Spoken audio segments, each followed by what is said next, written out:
से भूपेश बघेल के करीबियों के घर ईडी पहुंचते आई है, मगर आज खुद पूर्व मुख्यमंत्री के घर में ईडी पहुंची है। रिकॉर्ड उठा के देख लीजिएगा, भारतीय जनता पार्टी की जहां जहां सरकार ने तमाम उन राज्यों में ईडी प्रशासनिक अमले के द्वारा भारतीय जनता पार्टी अपने प्रशासनिक अमलों का दुरुपयोग कर रही है।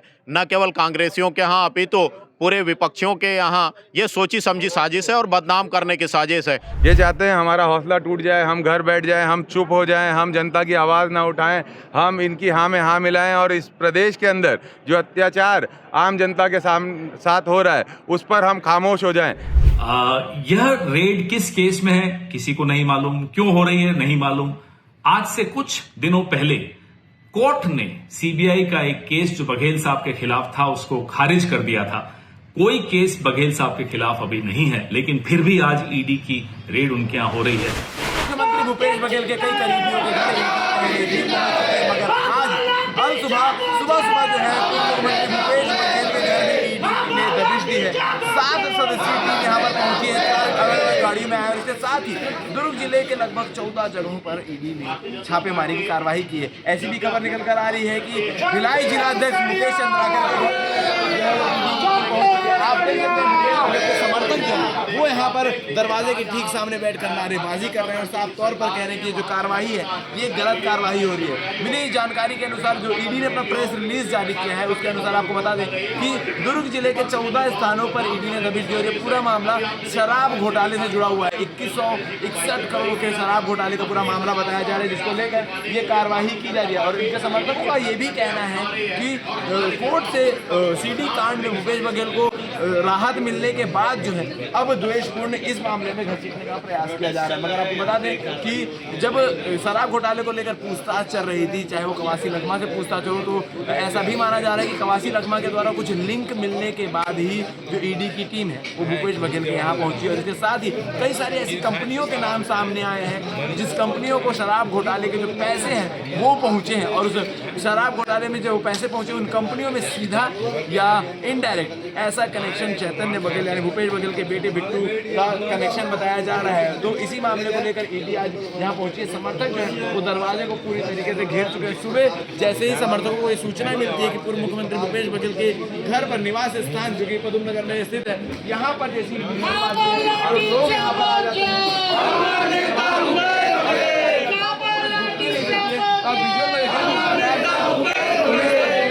बैरिकेड को तोड़ते हुए कार्य करते हैं, यहाँ पर घुसने का प्रयास करते हैं और दरवाजे के पास आकर बैठ जाते हैं।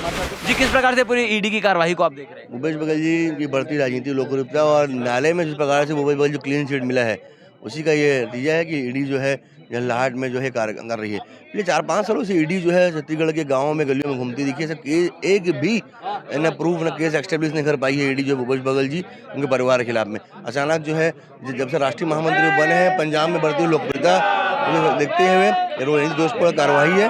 लेकिन हम डरने वाले लोग ईडी को हम चेतावनी देते हैं कि हमने इस प्रकार से जो वो दादागिरी तानाशाही कर रही है बंद करे, ये तो पूरे प्रदेश भर में आंदोलन होगा और उग्र आंदोलन होगा। ईडी जब भी कार्रवाई करती है तो सारे पत्रकारों को और सबको उनकी प्रेस रिलीज का इंतजार रहता है, मगर इस बार ईडी ने सुबह ही एक प्रेस रिलीज जारी करके बताया कि 14 स्थानों पर ये छापेमारी कार्रवाई चल रही है और शराब घोटाले को लेकर चल रही है। कोई यही यूनिवर्सिटी आबकारी जो सुप्रीम कोर्ट ने जब इस केस खारिज कर दिया कि उससे बात हुआ ही नहीं है, केस एस्टेब्लिश हुआ ही नहीं है, लेकिन आज तक ऐसे कोई भी प्रूफ पिछले 4 सालों में कब से ये घूम रहे हैं, कब से ये बात रेट पड़ रहा है, लोगों को घड़ी घड़ी मीडिया घूम रही है, लेकिन आज तक कोई भी केस ऐसे प्रोसिक्यूशन एस्टेब्लिश नहीं हुआ है जिसमें भूपेश बघेल जी के परिवार का नाम आता हो। ये केवल देशपूर्व वाली कार्रवाई है। काफी समय से भूपेश बघेल के करीबियों के घर ईडी पहुंचते आई है, मगर आज खुद पूर्व मुख्यमंत्री के घर में ईडी पहुंची है। क्योंकि न्यायालय में जाके मामला का खारिज हो जाता है, न्यायालय में जब ये बात पहुंचती है तो न्यायालय के मामले को खारिज कर देती है, तो इसीलिए ये मामला होता है। और जैसे राष्ट्रीय महामंत्री बने हैं उनकी लोकप्रियता बढ़ी हुई है, उसी चक्कर में ये लोग रेड बनाने प्रयास करते हैं। जिला अध्यक्ष जी निर्मल कोसरी भी हमारे साथ मौजूद है, उनसे भी बातचीत करेंगे इस पूरे मामले को लेकर, उनका क्या कहना है। आज से पहले भूपेश बघेल के करीबियों के घर ईडी पहुंचती आ रही है और कुछ समय पूर्व राजीव भवन में और अब भूपेश बघेल के निवास पर, कैसे देखते हैं आप पूरे रिकॉर्ड उठा के देख लीजिएगा, भारतीय जनता पार्टी की जहां जहां सरकार ने तमाम उन राज्यों में ईडी प्रशासनिक अमले के द्वारा भारतीय जनता पार्टी अपने प्रशासनिक अमलों का दुरुपयोग कर रही है। न केवल कांग्रेसियों के यहाँ अपितु पूरे विपक्षियों के यहाँ ये सोची समझी साजिश है और बदनाम करने की साजिश है। आप देख रहे होंगे कि सीडी मामले में भूपेश बघेल जी को बाइज्जत बरी किया था। अभी कुछ दिन पहले विधानसभा में प्रमुखता से प्रधानमंत्री आवास की बात उठाते हैं, तमाम वो मुद्दे उठा रहे हैं। बढ़ती हुई लोकप्रियता है भूपेश बघेल जी को, जिसको ये भारतीय जनता पार्टी नहीं पचा पा रही है और बदले की भावना के तहत किया हुआ यह कार्रवाई है।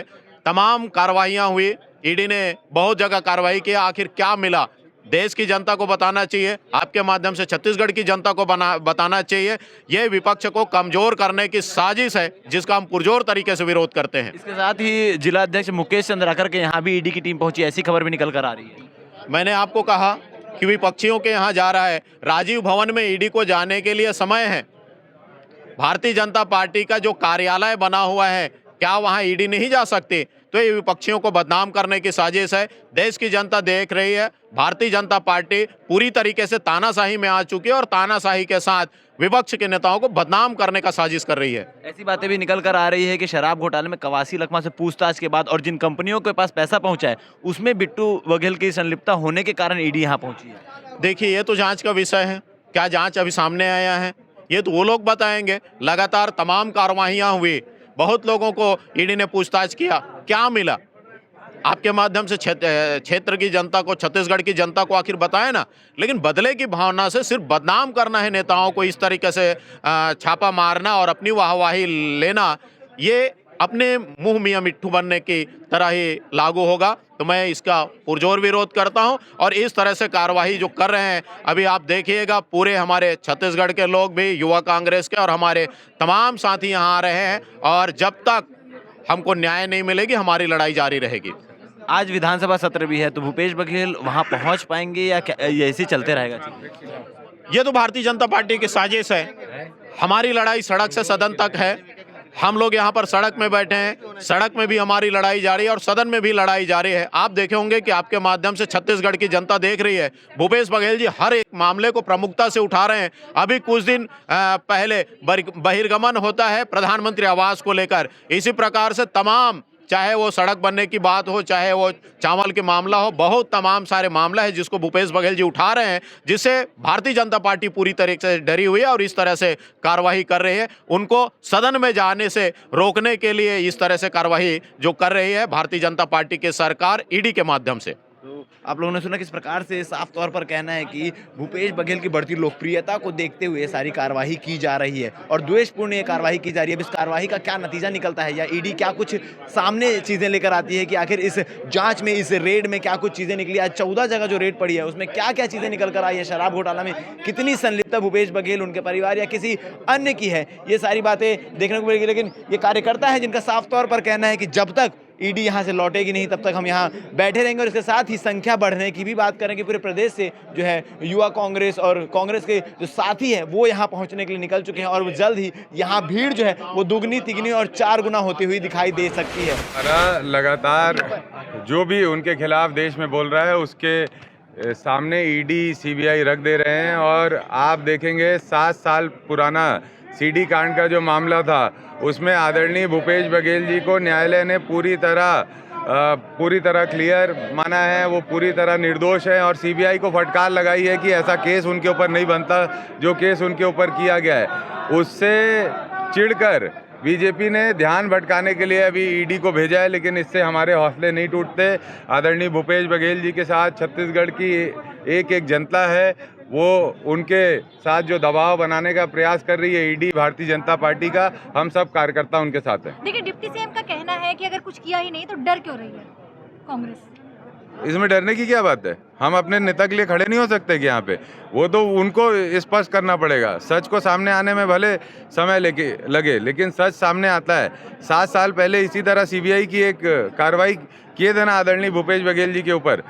7 साल बाद न्यायालय ने उनको उस पूरे मामले से बाइज्जत बरी किया ना, तो इसलिए कोई दिक्कत नहीं है। हम आज इसलिए खड़े हैं क्योंकि हमारा हौसला नहीं टूटा है। ये चाहते हैं हमारा हौसला टूट जाए, हम घर बैठ जाएं, हम चुप हो जाएं, हम जनता की आवाज़ ना उठाएं, हम इनकी हाँ में हाँ मिलाएं और इस प्रदेश के अंदर जो अत्याचार आम जनता के साथ हो रहा है उस पर हम खामोश हो जाएं। लेकिन ना भूपेश बघेल जी खामोश होंगे, ना हम सब कार्यकर्ता खामोश होंगे। कांग्रेस के सभी लोग एकजुट होकर इस अत्याचारी भारतीय जनता पार्टी सरकार के खिलाफ कार्य करती रहेगी, बोलती रहेगी, भले देश में हो या प्रदेश में हो। हम नहीं चुप होंगे और जनता की आवाज़ उठाएंगे। 14 जगह पहुंची है ईडी, उसमें कई लोग ऐसे भी हैं जो कांग्रेस से जुड़े नहीं हैं। इसको लेकर कैसे कह सकते हैं कि सिर्फ कांग्रेस? इसकी मुझे स्पष्टता नहीं है, जानकारी नहीं है कहाँ। नहीं, इस पर तो एक ही प्रतिक्रिया हो सकती है कि भारतीय जनता पार्टी जो है उसका डर जो है एक बार फिर से सतह पर आ गया है। हर ऐसे कांग्रेस नेता के साथ जो वाचाल हैं, जो बोलते हैं, जो सवाल उठाते हैं और जो राजनीतिक रूप से इनसे डर नहीं रहे हैं, उनके खिलाफ पूरे देश में भारतीय जनता पार्टी ने एक ही रणनीति बना रखी है कि केंद्रीय एजेंसियों का सहारा लेके इनको डराइए, इनको धमकाइए, इनको चुप कराने की कोशिश कीजिए। और जो बात राष्ट्रीय स्वयंसेवक संघ और भारतीय जनता पार्टी को समझ में नहीं आती है और जो कभी नहीं आएगी वो ये है कि कांग्रेस के नेता डरते क्यों नहीं है। देखिए, बीजेपी का ये कहना है कि जब आपने कुछ किया ही नहीं तो आप लोग डर क्यों रहे हैं कार्रवाई से? नहीं, कार्रवाई से कौन डर रहा है? कौन कार्रवाई से डर रहा है? जो कार्रवाई से डरता वो घर छोड़ के भाग जाता, चले जाते। भूपेश बघेल जी तो ठोक के राजनीति कर रहे हैं, विधानसभा जा रहे हैं, रोज़ सवाल उठा रहे हैं। पंजाब गए, अभी पंजाब में जो अभूतपूर्व उनका स्वागत हुआ, उसकी धमक जो है उसी से तो भारतीय जनता पार्टी परेशान है। हमारे डर के कौन से लक्षण हैं? जो बोल रहा है कि हम डर रहे हैं उनको बताना चाहिए कि हमारे डर के कौन से लक्षण हैं। हम हर दिन उपलब्ध हैं, हम हर दिन भारतीय जनता पार्टी पर सवाल उठा रहे हैं, उनके भ्रष्टाचार पर, उनकी कार्रवाइयों पर, उनकी करतूतों पर सवाल उठा रहे हैं। हम कहाँ डरे हुए हैं? आज भी विरोध प्रदर्शन किया जा रहा है। विरोध प्रदर्शन अगर आप हमारे नेता पर हाथ डालेंगे तो कार्यकर्ता स्वाभाविक रूप से घेरेंगे, पर इसको डर नहीं कहना चाहिए, इसको निर्भीकता कहना चाहिए कि जब छापे की कार्रवाई चल रही है तो इतने कार्यकर्ता यहाँ पर इकट्ठे होकर नारे लगा रहे हैं। अगर डर होता तो ये सब घर में होते। चेतावनी भी दे रहे हैं कि बाहर नहीं जाएंगे तो फिर प्रदर्शन किया जाएगा। देखिए, कार्यकर्ता हैं, नाराज़ हैं और स्वाभाविक रूप से नाराज़ हैं कि आप ऐसे एक मामले में जो 3 साल से चल रहा है, जिस पे आप अभी तक सबूत जुटाए जा रहे हैं, जिस पे अदालत कह रही है कि आपकी जांच अनगिनत समय तक नहीं चल सकती, असंख्य समय तक नहीं चल सकती, तो उस पर तो होगा ही ऐसा। सुबह से आज 6:30 बजे से भिलाई में भूपेश बघेल जी के यहाँ ईडी की रेड हो रही है। कोई हैरानी की बात नहीं है, विपक्ष के यहाँ ईडी को ही भेजने का एक परंपरा भारतीय जनता पार्टी ने शुरू कर रखी है। यह रेड किस केस में है किसी को नहीं मालूम, क्यों हो रही है नहीं मालूम। आज से कुछ दिनों पहले कोर्ट ने सीबीआई का एक केस जो बघेल साहब के खिलाफ था उसको खारिज कर दिया था। कोई केस बघेल साहब के खिलाफ अभी नहीं है, लेकिन फिर भी आज ईडी की रेड उनके यहाँ हो रही है। हो सकता है आज संसद का सत्र शुरू हो रहा है, बीजेपी को जो चारों तरफ से घिरी हुई है उन्हें एक डिस्ट्रैक्शन चाहिए, ध्यान हटाना है, हेडलाइंस बदलनी है। ये उसी का एक षड्यंत्र बिल्कुल संभव है। यह भी हो सकता है कि क्योंकि भूपेश बघेल जी अब पंजाब में अपनी राजनीतिक गतिविधियां शुरू कर रहे हैं, प्रभारी बने हैं, तो उनको वहां डिस्टर्ब करने की कोशिश की जा रही हो। जो भी हो, भारतीय जनता पार्टी का एक अंग बनकर आज ईडी जिस तरह के काम कर रही है ये भूला नहीं जाएगा, हम भी याद रखेंगे।